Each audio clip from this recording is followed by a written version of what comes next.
everyone. Myself Jagriti Thukral, and today we are going to discuss the topic that is nature of language, जो कि BEd first year Kurukshetra university में कोर्स 4A का पहला chapter है, जो कि हमारे पास है कंसेप्ट ऑफ लैंग्वेज। उसका सेकंड पार्ट है nature of the language. Language का मीनिंग और कंसेप्ट ऑलरेडी डेफिनेशंस के साथ मैं एक वीडियो डाल चुकी हूँ। नेचर ऑफ द लैंग्वेज के साथ ही सेकंड वीडियो है, उसी का पार्ट 2 आप समझ सकते हैं। तो हम समझने वाले हैं आज नेचर ऑफ द लैंग्वेज की लैंग्वेज की क्या नेचर होती है। माय नेम इज़ जागृति ठुकराल। मैं आपको पहले बता चुकी हूँ, बीएड फर्स्ट ईयर, ये कुरुक्षेत्र यूनिवर्सिटी प्लस चौधरी देवीलाल जो यूनिवर्सिटी है उसके लिए भी बहुत आपको यूज़फुल होने वाली है। आइए, नेचर ऑफ द लैंग्वेज कि लैंग्वेज का नेचर क्या होता है, हमें ये समझना पड़ेगा। लैंग्वेज हम ऑलरेडी समझ चुके हैं। सबसे पहला point, nature of the language को हमने पॉइंट्स में डिवाइड कर रखा है। सबसे पहला पॉइंट है language is learned. Language is learned. Language is learned से आप क्या समझते हैं? लैंग्वेज एक ऐसा प्रोसेस है जिसे याद किया जाता है। ये एक ऐसी चीज़ नहीं है जो ऑटोमेटिकली आपके बिहेवियर में आ जाएगी। यही मैंने लिखा हुआ है, learning of language is not an automatic process. आपको एफर्ट डालना पड़ता है किसी भी लैंग्वेज को सीखने के लिए, किसी भी एज में, चाहे वो कोई भी एज हो। आपको एफर्ट्स डालने पड़ेंगे, प्रैक्टिस करनी पड़ेगी। इमिटेट का मतलब होता है आपको देखना पड़ेगा। फॉर एग्जाम्पल, अगर किसी स्टूडेंट ने इंग्लिश सीखनी है तो उसको बोला जाता है ना कि इंग्लिश मूवीज़ देखो, इंग्लिश न्यूज़पेपर्स पढ़ो, इंग्लिश नॉवेल्स पढ़ो, इंग्लिश बुक्स पढ़ो। क्यों? क्योंकि अगर जब वो ये सारी चीज़ें पढ़ेगा, जब वो इसे प्रैक्टिस करेगा तो क्या होगा, उसकी इंग्लिश लैंग्वेज इंप्रूव होगी, उसको इंग्लिश लैंग्वेज आने लगेगी। Similarly language is learned. Nature of language का पहला पॉइंट है लैंग्वेज इज़ लर्नड। ये डायरेक्टली, जैसे फॉर एग्जाम्पल एक बच्चा चलना सीखता है, ठीक है, वो नेचुरल प्रोसेस है। एक टाइम आएगा जब वो खुद के पैरों पे चलना शुरू करेगा। But language is not an automatic process, इसको प्रैक्टिस के थ्रू आपको करना पड़ता है। So learning of language is not an automatic process. Of course it's a behaviour, but it's not that type of behavior like walking and crawling that comes to a child in a natural way. ये एक ऐसा behaviour नहीं है जो बच्चा, जैसे आपने देखा होगा 1 साल का बच्चा खुद से चीज़ें पकड़ पकड़ के चलना शुरू कर देता है, ठीक है, वो नेचुरली होता है, ठीक है, और मदर का भी रिएक्शन एक नेचुरल होता है। बट लैंग्वेज सीखने के लिए बच्चे को स्कूल भेजना पड़ता है। अब कहीं चलने के लिए बच्चे को स्कूल तो नहीं भेजना पड़ता, बट एक लैंग्वेज को याद करने के लिए बच्चे को स्कूल भेजना पड़ता है, जहाँ वो ABCD सीखेगा, A A E E सीखेगा, और भी बहुत सारी लैंग्वेजेस जिसमें उसको इंटरेस्ट है वो सारी चीज़ें सीखेगा। तो लैंग्वेज को याद करना पड़ता है। लैंग्वेज एक ऑटोमेटिक प्रोसेस नहीं है। मैंने एंड में लिख रखा है language is learned by imitation and practice. Language is learned by imitation and practice. So I hope आपको ये फर्स्ट पॉइंट समझ में आ गया होगा। आते हैं अपने सेकेंड पॉइंट के ऊपर, that is language is species specific. Language is species specific. कैसे स्पीशीज स्पेसिफिक है, पढ़ते हैं। Only human beings have got the gift of language. ये मैंने लैंग्वेज के मीनिंग में भी आपको बताया था कि हम ह्यूमन बींग्स बहुत लकी हैं कि गॉड ने हमें लैंग्वेज का गिफ्ट दिया है। जबकि हमें ये नहीं पता है कि एनिमल्स कौन सी लैंग्वेज में बात करते हैं, क्योंकि हम उनकी लैंग्वेज समझ नहीं पाते। बट लेकिन येस, हमने उस लैंग्वेज से आगे लैंग्वेज के बहुत सारे यूज़फुल बनाया है अपनी लैंग्वेज को। सो ये हमें गिफ्ट दिया है गॉड ने। Only human beings have got the gift of the language. Of course other species do communicate, but only human beings can make use of the language. Of course other species do communicate. मैंने आपको बताया था animals भी अपनी भाषा में communicate करते होंगे, ऑब्वियसली करते हैं, बट लेकिन हमने लैंग्वेज को बहुत ही अच्छे तरीके से यूजफुल बनाया है। थर्ड पॉइंट पे आते हैं, language is species uniformed. Language is species uniformed कैसे? All human children are capable of acquiring any language natively. ठीक है, सारे जितने ह्यूमन बींग्स के बच्चे होते हैं, ठीक है, वो कैपेबल होते हैं नेटिवली, जिस जगह पे बच्चा पैदा हुआ होता है उस जगह की लैंग्वेज को एक्वायर करने में, ठीक है। चिड़िया तो ऐसी नहीं होती ना, आपने कभी देखा है चिड़िया लाइन की आवाज़ निकाल रही हो? नहीं, आपने कभी नहीं देखा। बट अगर कोई बच्चा जर्मन में पैदा हुआ है, ठीक है, जर्मनी लैंग्वेज याद कर रहा है, for example after 5 to 6 years, after his birth of 5 to 6 years वो फ्रांस में मूव कर जाता है, तो आपको क्या लगता है, क्या वो फ्रेंच सीख पाएगा? ऑब्वियसली वो फ्रेंच सीख पाएगा, क्योंकि ये ह्यूमन बींग्स में एक, आप बोल सकते हो, एक गिफ्ट है कि हम दूसरी लैंग्वेज को भी सीख सकते हैं। तभी तो मैंने आपको ऊपर बोला था कि human beings can make use of the language. उन्होंने बहुत अच्छा यूज़ बनाया है लैंग्वेज का। हम लोग फ्रांस जाते हैं तो फ्रेंच सीख सकते हैं, ठीक है, बट आपने कभी देखा चिड़िया कभी शेर की आवाज़ निकाल रही हो या शेर कभी चिड़िया की आवाज़ निकाल रहा हो? नहीं, वो एक दूसरे की लैंग्वेज को ईजिली अडेप्ट नहीं कर सकते, एक्वायर नहीं कर सकते, बट लेकिन हम ह्यूमन बींग्स में ये एक गिफ्ट है। So language is species uniformed, ठीक है। आगे पढ़ते हैं, फोर्थ पॉइंट पे आते हैं, language is arbitrary. Language is arbitrary, पढ़ते हैं क्या लिखा है इसमें। It is not essential to have any relationship between the word and the object for which it is spoken, ठीक है। ये ज़रूरी नहीं है कि जो वर्ड हम बोल रहे हैं और जिस ऑब्जेक्ट के लिए वो वर्ड यूज़ कर रहे हैं वो मतलब वो उसी वर्ड के लिए, मतलब वो उसी ऑब्जेक्ट के लिए यूज़ किया जाएगा, ऐसा नहीं होता है। One can use different words for the same object in different languages. देखिए, जैसे कि फॉर एग्जाम्पल मैंने नीचे लिख रखा है, a place with plants and flowers is called garden in English, ठीक है। हम अगर हमारे पास जहाँ पे प्लांट्स और फ्लावर्स होते हैं हम उसको इंग्लिश में क्या बोलते हैं, that it is a garden. Hindi में क्या बोलेंगे, ये एक बाग है। और गुलिस्तां को क्या बोल, और उर्दू में क्या बोलेंगे या किसी और भाषा में क्या बोलेंगे, ये गुलिस्तां है, ठीक है। मतलब बात तो यहाँ पे ऐसी जगह की हो रही है ना जहाँ पे प्लांट्स और फ्लावर्स उगते हैं, बट लेकिन डिफरेंट वर्ड्स हैं एक ही जगह के लिए। तो मतलब डिफरेंट लैंग्वेजेस, ऐसा नहीं है कि एक वर्ड और एक ही ऑब्जेक्ट के लिए बना है, मतलब डिफरेंट वर्ड्स बनाए जाते हैं, डिफरेंट वर्ड्स बने गए हैं डिफरेंट लैंग्वेजेस के अकॉर्डिंग एक ही जगह के लिए। सो हम ये बोल सकते हैं लैंग्वेज इज आर्बिट्रेरी। आगे बात करते हैं फिफ्थ पॉइंट के ऊपर, language is a system. Language is a system, how? It is an organized way of behavior which can be described in an orderly way just as various systems of our body.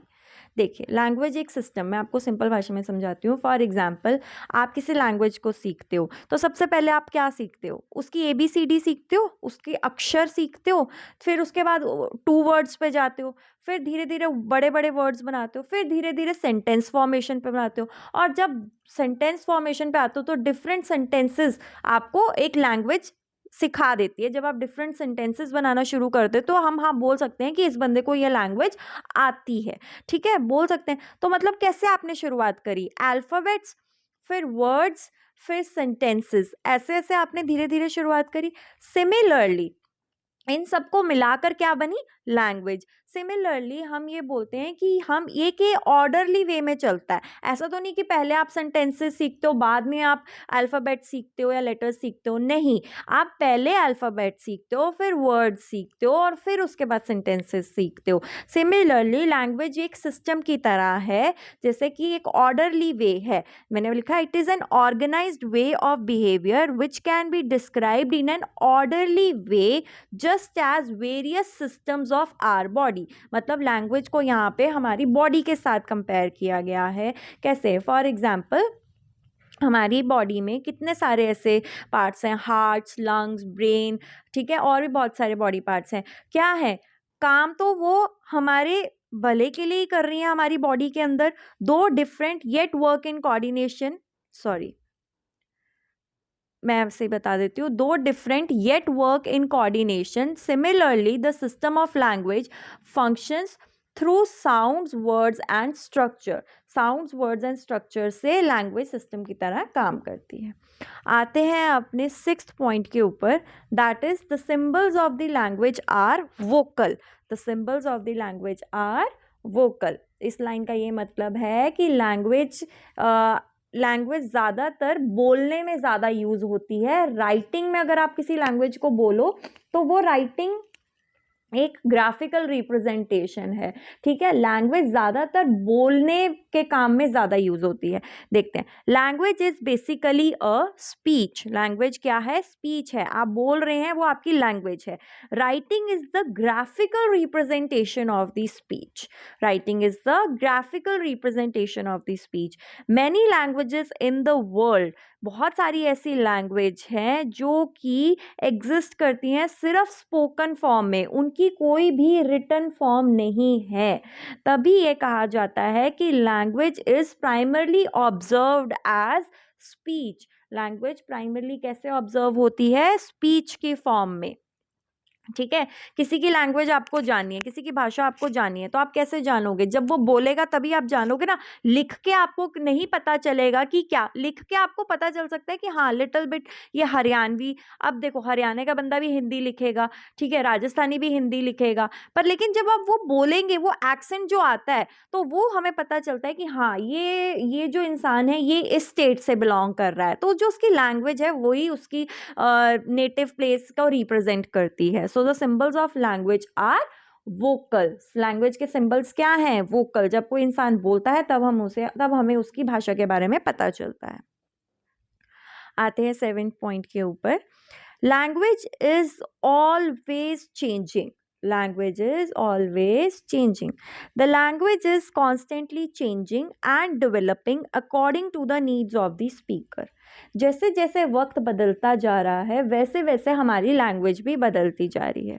For example, हम सुबह, अब आजकल पहले हम बोलते थे mummy daddy, ऐसे बोलते थे। अब हम क्या बोलते हैं? मम्मी पापा, मम्मा पापा। एक टाइम पे आएगा लोग शिफ्ट हो जाएंगे मॉम एंड डैड पे। तो ये क्या हो रहा है? ये लैंग्वेज शिफ्ट हो रही है, लैंग्वेज चेंज हो रही है आपकी, ठीक है। विद द टाइम, टाइम के अकॉर्डिंग, जनरेशन के अकॉर्डिंग आपकी लैंग्वेज चेंज हो रही है और नीड्स के अकॉर्डिंग, स्पीकर की नीड्स के अकॉर्डिंग चेंज हो रही है। न्यू वर्ड्स आर बोरोड, ठीक है, नए नए वर्ड्स बोरो किए जा रहे हैं दूसरी लैंग्वेज से and absorbed in a language, एक दूसरी लैंग्वेज में एब्जॉर्ब हो रहे हैं from time to time. Time to time ये सारी चीज़ें हो रही हैं। जैसे कि मैं आपको इसका एग्जांपल बताती हूँ। 16th सेंचुरी में क्या होता था? जो लेटर के है, ठीक है, 16th सेंचुरी में जो लेटर के है वो साउंडेड इन वर्ड्स, ठीक है। जैसे कि लेटर के है उसकी साउंड निकाली जाती थी। जैसे कि फॉर एग्जाम्पल KNOW, आप इसे क्या बोलोगे आज के टाइम में? नो बोलोगे? नो बोलोगे? या KNIFE, आप इसे बोलोगे नाइफ। बट 16th सेंचुरी में ये कैसे बोला जाता था? के की साउंड ऐड की जाती थी। 16th सेंचुरी में के की साउंड ऐड की जाती थी। अभी आप क्या बोलते हो? नाइफ। बट उस टाइम पे क्या बोलते? कनाइफ। क्या बोलोगे? कनाइफ। अगर 16th सेंचुरी की बात की जाए तो क्या हुआ? 16th सेंचुरी से 21st सेंचुरी में आते आते क्या हुआ? के का जो साउंड है वो खत्म हो गया, एक्सटिंक्ट हो गया। So language is always changing. आप ये 16th सेंचुरी वाला एग्जाम्पल भी लिख सकते हैं। आगे आते हैं। Language can die and be extinct. Language can die and be extinct. Language मर सकती है और ख़त्म भी हो सकती है, जैसे कि डायनासोर्स ख़त्म हो गए, एक्सटिंक्ट स्पीशीज बन गए। How? Language loss occurs when the language has no more native speakers and becomes a dead language. कैसे बनती है डेड लैंग्वेज? अगर जब उसको बोलने वाले लोग ही नहीं रहेंगे तो ऑब्वियसली वो लैंग्वेज ख़त्म हो जाएगी। अब हम हिंदी बोलते हैं, ठीक है, इंग्लिश हिंदी बोलते हैं। वन टाइम विल कम जब सारे इंग्लिश बोलना शुरू हो जाएंगे तो क्या होगा? हिंदी लैंग्वेज भी वैनिश होनी, एक्सटिंक्ट होनी शुरू हो जाएगी। सो सिमिलरली ऐसी कितनी ऐसी लैंग्वेजेस हैं जिनके नेटिव स्पीकर्स, ठीक है, जिनके नेटिव स्पीकर्स या तो किसी दूसरी लैंग्वेज पे शिफ्ट हो गए या फिर किसी दूसरे प्लेस पे शिफ्ट हो गए जहाँ पे वो कोई और लैंग्वेज यूज़ करी जाती थी और उनकी नेटिव लैंग्वेज क्या हो गई? एक्सटिंक्ट हो गई। For example, ancient Greek evolved into modern Greek. जो एशियंट ग्रीक थे वो किस में इवॉल्व हो गए? मॉडर्न ग्रीक में। एंड लैटिन, जो एशियंट ग्रीक की लैंग्वेज थी, वो स्लोली इवॉल्व हो गई मॉडर्न इटालियन में। किस में इवॉल्व हो गई, मॉडर्न इटालियन में। एशियंट ग्रीक जो थे वो लैटिन लैंग्वेज बोलते थे, बट जब एशियंट ग्रीक इवॉल्व हो गए मॉडर्न ग्रीक में तो क्या हुआ, वो अब मॉडर्न ग्रीक लैटिन लैंग्वेज थोड़ी बोलेंगे, ठीक है, वो किसमें लैटिन किसमें बदल गई लैंग्वेज, मॉडर्न इटालियन में। सो हम ये बोल सकते हैं language can die and be extinct. अब लैटिन लैंग्वेज आपको सिर्फ बुक्स में नजर आएगी, हम पढ़ते हैं ना this word has been derive from this Latin word, अब तो नहीं वही वर्ड यूज होते, अब मॉडर्न इटालियन यूज करते हैं जो मॉडर्न ग्रीक्स हैं, ठीक है। So language can die and be extinct. आते हैं नेक्स्ट पॉइंट के ऊपर। Language is governed by a particular set of rules. Language is governed by a particular set of rules. Each language is governed by a particular set of rules. ये मैंने आपको last video में भी बताया था कि हर एक लैंग्वेज एक पर्टिकुलर सेट ऑफ रूल्स पे डिपेंड करती है, मतलब उसका जो सेंटेंस फॉर्मेशन होता है वो पर्टिकुलर सेट ऑफ रूल्स से होता है। जैसे कि इंग्लिश कैसा सेंटेंस बनाती है, पहले रखती है सब्जेक्ट, फिर रखती है वर्ब, फिर रखती है object. For example, Ram killed a snake, it's an English sentence. इसमें राम क्या हुआ, इट्स अ सब्जेक्ट, किल्ड क्या हुआ, it's a verb, and a snake क्या हुआ, ऑब्जेक्ट, ठीक है। अगर हमने यही सेंटेंस हिंदी में बनाना है तो क्या बोलेंगे, राम ने सर्प को मारा, ये बोलेंगे, राम ने सर्प को मारा, ये बोलेंगे। बट इसमें क्या है, हिंदी की फॉर्मेशन कैसे होती है, सब्जेक्ट, ऑब्जेक्ट, फिर वर्ब, ठीक है। इंग्लिश की कैसे हुई, सब्जेक्ट, वर्ब और ऑब्जेक्ट, पर हिंदी की कैसे होती है, सब्जेक्ट, ऑब्जेक्ट और वर्ब। हमने क्या बोला था हिंदी में, राम सब्जेक्ट हो गया, ने सर्प, तो सर्प हमारा स्नेक उधर था, ऑब्जेक्ट एंड में आ रहा था, बट यहाँ पे क्या आ रहा है, मिड में, तो सर्प क्या हुआ, ऑब्जेक्ट, और मारिया किल्ड उसमें बीच में आ रहा था, राम किल्ड स्नेक, बट यहाँ पे क्या हो रहा है, राम ने सर्प, तो सर्प हो गया ऑब्जेक्ट, और फिर वर्ब आ रहा है एंड में। तो हिंदी या पंजाबी आप कोई भी लैंग्वेज लेते हैं तो उसकी जो सेंटेंस फॉर्मेशन है वो इंग्लिश से काफ़ी डिफरेंट है। इंग्लिश में हम SVO का यूज़ करते हैं, जबकि हिंदी में हम SOV मतलब सेंटेंस फॉर्मेशन में यूज़ करते हैं। आगे आते हैं next, and I hope it is the last point. Language is unique. Language एक यूनिक है, कैसे, each language is unique. Obviously हमें पता है हर लैंग्वेज यूनिक है, क्योंकि हर लैंग्वेज में कुछ ऐसे ट्विस्ट एंड टर्न आते हैं जो उसको दूसरी लैंग्वेज से बहुत ज़्यादा डिस्टिंग्विश करते हैं। बिकॉज कैसे, it has its own style और फंक्शनिंग, ठीक है। जैसे कि अभी हमने पहले बताया, ठीक है, इंग्लिश में कैसा होता है, SVSOV, ठीक है, सॉरी इट्स SVO, और हिंदी में क्या होता है, SOV, ठीक है। तो ये यूनिकनेस हो गई, हर किसी की फंक्शनिंग अलग है, हर किसी की स्टाइल अलग है, साउंड्स अलग हैं, वोकैब अलग है, वर्ड्स अलग हैं, ग्रामर अलग है, तो मतलब लैंग्वेज एक डिफरेंट हो गई, हर किसी की यूनिक लैंग्वेज है। Sounds, vocabulary and structures of every language have their own speciality. Have their own speciality. Her language की अपनी एक स्पेशलिटी है, अपनी एक मतलब साउंड्स हैं, वोकैब है, वर्ड्स है, ग्रामर है, एक्सेट्रा। तो यहाँ आपका नेचर ऑफ द लैंग्वेज होता है ख़त्म। If you really like this video, please please please like, share and subscribe to my channel. मैं आप लोगों के लिए ऐसी वीडियोज़ लाती रहूँगी। If anybody is having any query, please let me know in the comment section below. Thank you very much, please support me, and मैं आपके लिए ऐसी ऐसी रोज़ नई वीडियोस लाती रहूँगी।